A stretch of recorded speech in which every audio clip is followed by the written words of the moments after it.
नौकरी के एजेंडे ने उनको रोड पे ले आया ना, और क्या चाहिए।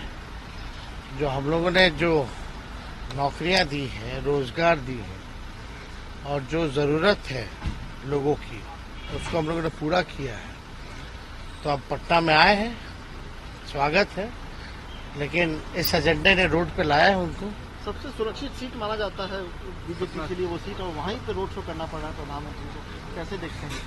आप देखिए ना, पिछले बार जब आए थे तो चुनाव के समय आए थे, इस बार फिर आए तो चुनाव के समय आए।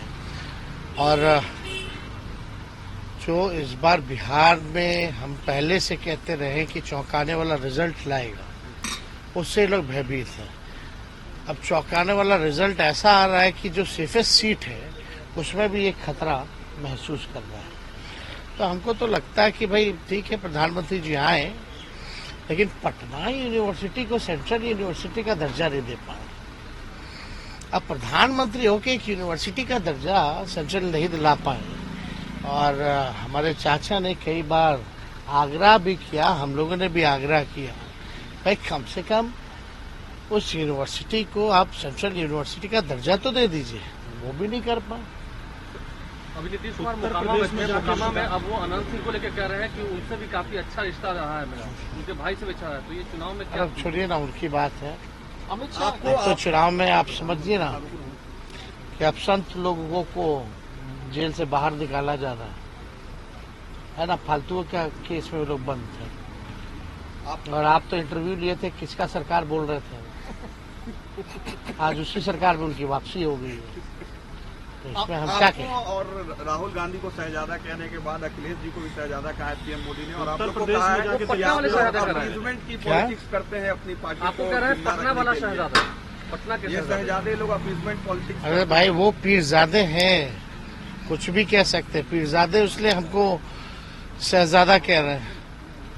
और प्रधानमंत्री जी, मुद्दे की बात कीजिए, आप झूठ मत बोलिए, काम की बात बोलिए। और हम लोगों को लगता था कि भाई जो सुना करते थे, जो बुजुर्ग लोग हैं वो काम की बात करते हैं, ज्ञान की बात करते हैं, ध्यान की बात करते हैं।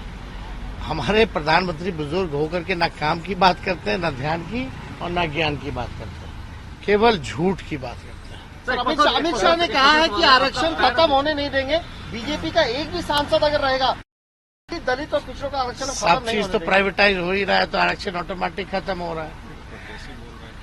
और जब संविधान ही जब खत्म कर देंगे, जो उनके प्रत्याशी और एमपी वगैरह सब बोल रहे हैं, तो ऑटोमेटिक आरक्षण खत्म होगा। और हम लोगों ने जो 75% आरक्षण किया, उसको अब तक शेड्यूल लाइन में इन लोगों ने नहीं डाला है। हम लोगों ने कैबिनेट में भेजा था नो, उसी 17 महीने में ये काम हुआ ना। पांचवा सभा कर रहे हैं, आपको रेस्ट लेने को भी कहा गया, क्यों जा रहे हैं सभाओं में, लेकिन जुड़ी में अब भाई हम अकेले हैं यहाँ, और हम लोग जो हैं, जनता चाहती है कि लोगों के बीच हम लोग जाएं। इतने गर्मी में भी हजारों की संख्या में लोग जो है सुनने आते हैं। जो हम लोगों का शारीरिक दर्द है, वो कोई उनके दर्द से बड़ा दर्द नहीं है। उनका जो बेरोजगारी का, महंगाई का, गरीबी का जो दर्द है बहुत ज्यादा है। तो ये तो चलिए कोई बात नहीं, हम लोग तो जाएंगे। वोटिंग है, क्या एक्सपेक्ट कर रहे हैं? सफाया हो गया एनडीए का।